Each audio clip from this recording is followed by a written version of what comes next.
एक समय की बात है। एक शहर में एक बूढ़ा आदमी और उसके 3 जवान बेटे रहते थे।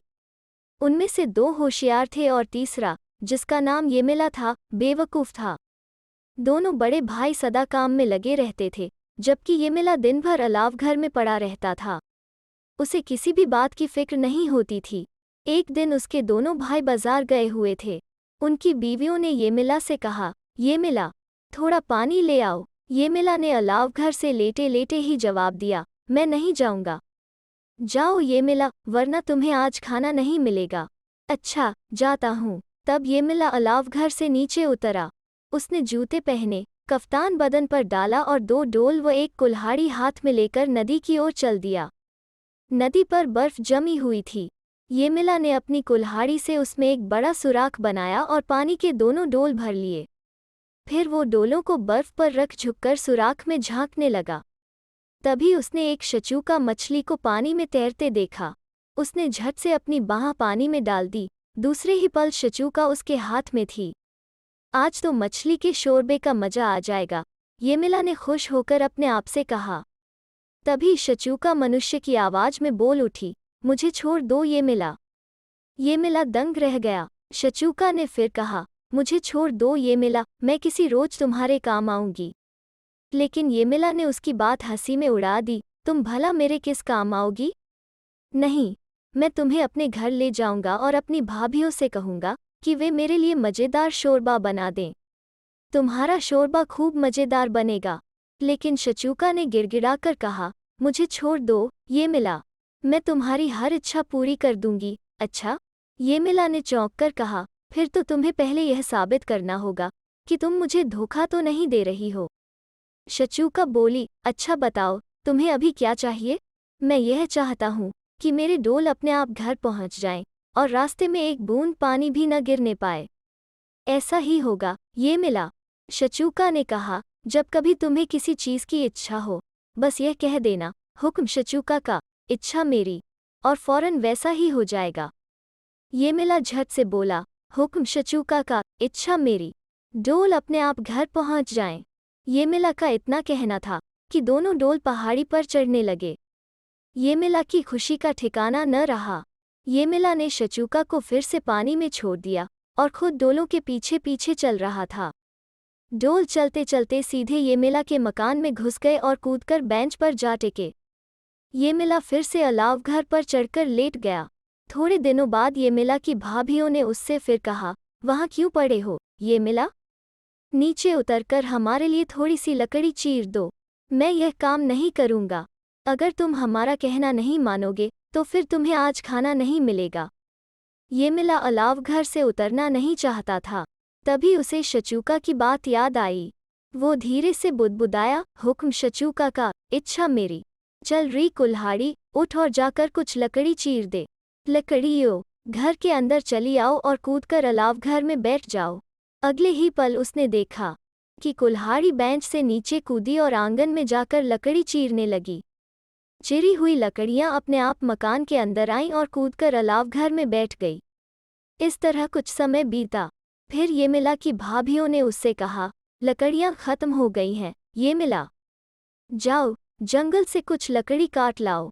येमिला ने अलाव घर पर पड़े पड़े अंगड़ाई लेते हुए जवाब दिया, तुम लोग किस मर्ज की दवा हो? कैसी बात करते हो, येमिला?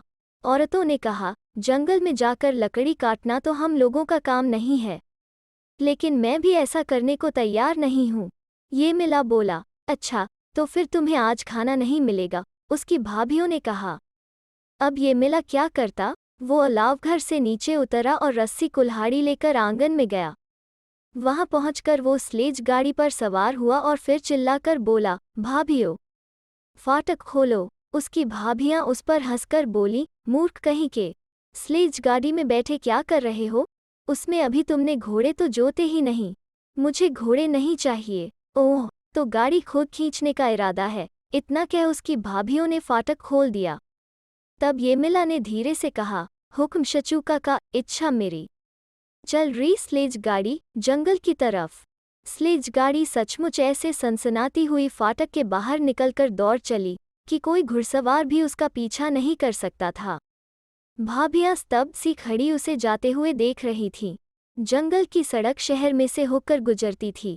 स्लेज गाड़ी ने रास्ते में बहुत से लोगों को गिरा दिया और कईयों को कुचल दिया। इस पर शहर के लोग चिल्लाए, पकड़ो उसे, रोको उसे। लेकिन येमिला ने उनकी ओर कोई ध्यान नहीं दिया। वो तो स्लेज गाड़ी से और तेज चलने के लिए ही कहता रहा। जंगल में पहुंचकर उसने स्लेज गाड़ी को रोक दिया और बोला, हुक्म शचूका का, इच्छा मेरी। चल री कुल्हाड़ी, उठ और कुछ सूखी लकड़ी काट दे। लकड़ियों के गट्ठों, तुम स्लेज गाड़ी में चढ़ जाओ और अपने चारों ओर रस्सी लपेट लो। कुल्हाड़ी सूखी लकड़ियां काटने और चीरने लगी। लकड़ियों के गट्टे एक एक करके स्लेज गाड़ी में चढ़ते और रस्सी में बंध जाते। जब काम पूरा हो गया तो येमिला ने कुल्हाड़ी को हुक्म दिया कि वो उसके लिए एक इतना भारी सोटा बना दे जिसे उठाना भी मुश्किल हो। सोटा तैयार होकर स्लेज गाड़ी पर सवार हो गया। इन सब के बाद यमला स्लेज पर सवार हुआ और बोला, हुक्म शचूका का, इच्छा मेरी। चल री स्लेज गाड़ी, घर की तरफ। स्लेज गाड़ी तेज रफ्तार के साथ घर की ओर चल पड़ी। येमिला फिर उसी शहर के बीच से गुजरा जहां उसने आते समय बहुत से आदमियों को गाड़ी के नीचे कुचल दिया था। वहां लोगों की भीड़ उसका इंतजार थी। उसके आते ही शहर के लोगों ने येमिला को पकड़ लिया और लगे उसे गालियां देने व पीटने। यह देखकर कि अब उसकी खैर नहीं है, येमिला ने धीरे से कहा, हुक्म शचूका का, इच्छा मेरी। चल रे सोटे, इन लोगों को धुन। येमिला का इतना कहना था कि सोटा गाड़ी से बाहर निकला और लगा उन लोगों को पीटने। सोटे की पिटाई से घबराकर शहर के लोगों ने येमिला को छोड़ दिया और भाग खड़े हुए। तब येमिला घर लौट आया और फिर अलाव घर पर चढ़कर लेट गया। इस तरह कुछ समय और बीता। जार को भी येमिला की करतूतों की खबर मिल चुकी थी। उसने अपने एक अफसर को येमिला का पता लगाकर उसे महल में पकड़ लाने के लिए भेजा। अफसर येमिला के गांव पहुंचा और उसके मकान का पता लगाकर उसमें दाखिल होकर बोला, तू ही है मूर्ख येमिला? येमिला ने अलाव घर में लेटे लेटे ही जवाब दिया, है तो क्या है? जल्दी से कपड़े पहनकर तैयार हो जा, मैं तुझे जार के पास लिवाने के लिए आया हूँ। मैं नहीं जाऊंगा, येमिला ने जवाब दिया। अफसर को येमिला का जवाब सुनकर बहुत गुस्सा आया। उसने येमिला को एक चांटा मार दिया। तब येमिला ने धीरे से कहा, हुक्म शचूका का, इच्छा मेरी। निकल रे सोटे, जरा धुन इसको। सोटा निकलकर अफसर को पीटने लगा। उसने उसे इतना पीटा कि अफसर का दम निकलते निकलते बचा। वो सिर पर पैर रखकर वहां से ऐसा भागा कि जार की चौखट पर पहुंचकर ही रुका। जार को यह जानकर बड़ा ताज्जुब हुआ कि येमिला उसके अफसर के काबू में नहीं आया। तब उसने अपना बड़ा सिपहसालार येमिला को पकड़ लाने के लिए भेजा। सिपहसालार ने बहुत सी किशमिश, आलू बुखारे व सूखे केक खरीदे और येमिला के गांव जा पहुंचा। सिपहसालार ने सारी किशमिश, आलू बुखारे, केक जो वो अपने साथ लाया था, येमिला को उपहार स्वरूप दे दिया और उससे बोला, भाई येमिला, यहाँ अलाव घर पर क्यों पड़े हो? मेरे साथ जार के महल में चलो, मैं जहाँ हूँ वहीं आराम से हूँ, येमिला ने जवाब दिया। येमिला, जार तुम्हें एक सुंदर लाल कफ्तान, टोपी और जूतों का एक जोड़ा तोहफे के तौर पर देगा। येमिला ने कुछ देर तक सोचा, फिर बोला, ठीक है, तुम जाओ, मैं तुम्हारे पीछे पीछे आता हूँ। सिपहसालार अपने घोड़े पर सवार होकर चला गया। येमिला कुछ देर और अलाव घर में लेटा रहा, फिर बुदबुदाया, हुक्म शचूका का, इच्छा मेरी। चल रे अलाव घर जार के महल की तरफ। दूसरे ही पल मकान के चारों छोर बुरी तरह कांपने लगे, छत हिलने लगी, एक दीवार भरभरा कर नीचे गिर पड़ी और अलाव घर खुद ब खुद बाहर निकलकर सड़क पर चलने लगा। वो सीधे जार के महल की तरफ बढ़ा चला जा रहा था। जार ने खिड़की से अलाव घर को महल की तरफ आते देखा तो अचरज में डूब गया। यह कौन है? उसने पूछा। सिपहसालार ने जवाब दिया, यही येमिला है हुजूर। जार अपने महल के छज्जे पर आया और बोला, येमिला, मेरे पास तुम्हारी बहुत शिकायतें आई है। मालूम हुआ है कि तुमने बहुत से लोगों को अपनी गाड़ी के नीचे कुचल दिया है। वे लोग मेरी स्लेज गाड़ी के रास्ते में क्यों आए थे? येमिला ने जवाब दिया। ठीक उसी समय जार की बेटी राजकुमारी मारिया ने महल की खिड़की से बाहर झांका। येमिला की नज़र उस पर पड़ गई। उसने धीरे से कहा, हुक्म शचूका का, इच्छा मेरी। जार की बेटी मुझसे प्रेम करने लगे। फिर वो जार की परवाह किए बगैर धीरे से बोला, चल रे अलाव घर, वापस घर को। अलावधर मुड़ा और सीधे येमिला के गांव में पहुंच गया। वो मकान में दाखिल हुआ और अपनी पहले वाली जगह पर जाकर जम गया। येमिला पहले की तरह ही अलाव घर पर लेटा रहा। उधर महल में रोना धोना और चीख पुकार मच गई थी। राजकुमारी मारिया येमिला के लिए रो रोकर आधी हुई जा रही थी। उसने अपने बाप से कह दिया कि वो येमिला के बिना जिंदा नहीं रह सकती। वो अनुरोध करने लगी कि उसे येमिला से विवाह करने की इजाज़त दे दी जाए। जार बहुत परेशान और दुखी हुआ। उसने अपने सिपहसालार को फिर आदेश दिया, जाओ और येमिला को जिंदा या मुर्दा यहाँ पकड़कर लाओ। अगर तुम इस काम को पूरा किए बगैर लौटे तो तुम्हारी गर्दन उड़ा दी जाएगी। सिपहसालार ने फिर खाने की बहुत सी बढ़िया चीज़ें खरीदी। सब सामान लेकर वो येमिला के गांव के लिए रवाना हो गया। वो उसी मकान में पहुंचा और येमिला को सारी चीज़ें उपहार में दे दी। येमिला ने पेट भरकर बढ़िया खाना खाया। आखिर उसका सिर घूमने लगा और वो पड़कर सो गया। तब सिपहसालार ने सोते हुए येमिला को गाड़ी में डाला और घोड़े पर सवार होकर जार के महल की ओर चल दिया। सिपहसालार बेहोश येमिला को लेकर जैसे ही महल में पहुंचा, जार ने फौरन एक बहुत बड़ा पीपा लाने का हुक्म दिया। तुरंत एक बहुत बड़ा पीपा लाया गया जिसके गिर्द लोहे के घेरे लगे थे। येमिला और राजकुमारी मारिया को उस पीपे में बंद करके उसे रंग कर समुद्र में डाल दिया गया। जब येमिला को होश आया तो उसने अपने चारों तरफ अंधेरा ही अंधेरा देखा। उसे यह भी पता चल गया कि वो किसी संकरी सी चीज में कैद है। मैं कहाँ हूँ? येमिला बरबस ही बुदबुदा उठा। राजकुमारी मारिया ने जवाब दिया, हम लोग किस्मत के मारे हैं येमिला, मेरे प्यारे। उन लोगों ने हमें एक पीपे में बंद करके सागर में छोड़ दिया है। तुम कौन हो? येमिला ने पूछा। मैं राजकुमारी मारिया हूँ, जवाब मिला। तब येमिला ने कहा, हुक्म शचूका का, इच्छा मेरी। चलो री तेज हवाओं, इस पीपे को सूखी जमीन पर पहुंचा दो।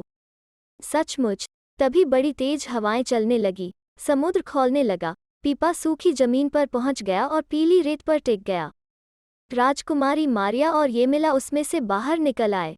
तब राजकुमारी मारिया ने कहा, येमिला, मेरे प्यारे, अब हम लोग कहाँ रहेंगे? हम लोगों को अपने लिए एक मकान तो ज़रूर बनाना चाहिए। येमिला ने तुरंत कहा, हुक्म शचूका का, इच्छा मेरी। फौरन पत्थरों का एक महल बन जाए जिसकी छत सोने की हो। उसके मुंह से ये शब्द निकले ही थे कि सोने की छत वाला पत्थरों का एक महल बनकर खड़ा हो गया। राजकुमारी मारिया और येमिला महल में दाखिल हुए और खिड़की के पास जाकर बैठ गए। राजकुमारी ने कहा, येमिला मेरे प्यारे, क्या तुम सुंदर नहीं बन सकते?